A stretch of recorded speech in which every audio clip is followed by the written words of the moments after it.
When I was 16 years old, I went on an exchange program to the United States. It was 1981 and I found myself in a small town in Maine, thousands of kilometers from home. What struck me most wasn't the landscape or the educational system. It was the tone, the way people spoke, the way they encouraged each other. There was this constant undercurrent of optimism, pragmatism and support.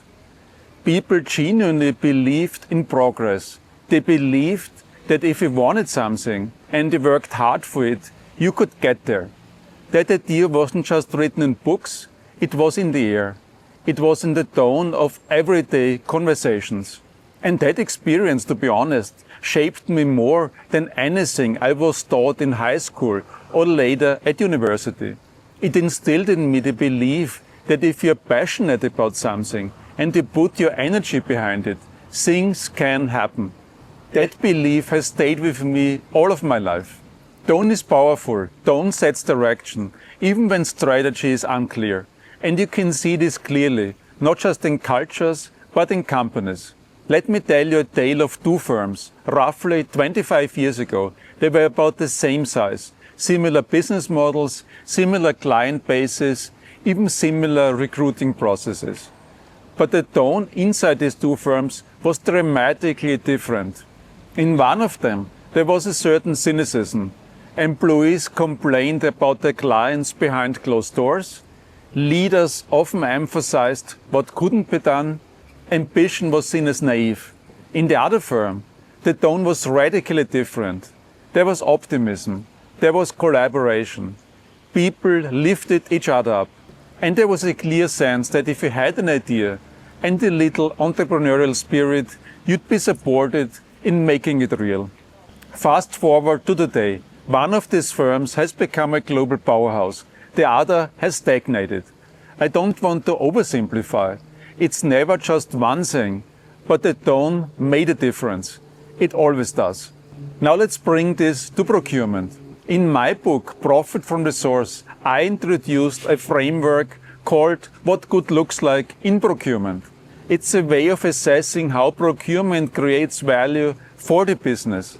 And one of the most important variables is tone, specifically the tone set by the CPO. If the CPO views procurement as a cost-cutting function and sets the tone accordingly, the entire organization will follow suit. Buyers will see themselves as negotiators. Supplier relationships will be transactional. And the business will treat procurement as a back-office function. But if the CPO sets a different tone, if they frame procurement as a strategic lever for driving profitable growth, everything changes. Over time, procurement will have a seat at the table. Buyers act as partners to the business. They help define what the company should buy, not just how much it should pay. They engage suppliers early and they think beyond price to innovation, sustainability, resilience. The difference between these two realities starts with tone. I've seen procurement teams where junior buyers hesitate to speak up, where silence in meetings is the norm. And I've seen others where people share ideas freely, challenge the status quo, and work across functions. The difference? Tone. And it's not just the tone of formal communications. It's the everyday interactions. Does the CPO take time to listen to the team? Do they react with curiosity or criticism when someone brings a problem? Do they promote internal collaboration or competition? The truth is, tone is contagious. It spreads faster than any strategy slide. A single offhand remark by a leader can change the energy in a room. A consistent pattern of encouragement can unlock potential that no reorg or system ever could.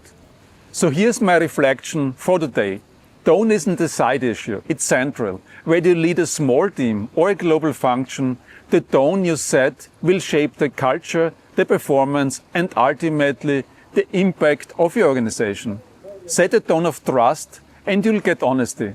Set a tone of curiosity and you'll get insight. Set a tone of ambition and you will get results. And if you're not yet in a leadership position, don't wait.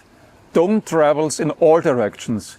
You can be the one who shifts the energy in your next team meeting, your next call, your next hallway conversation.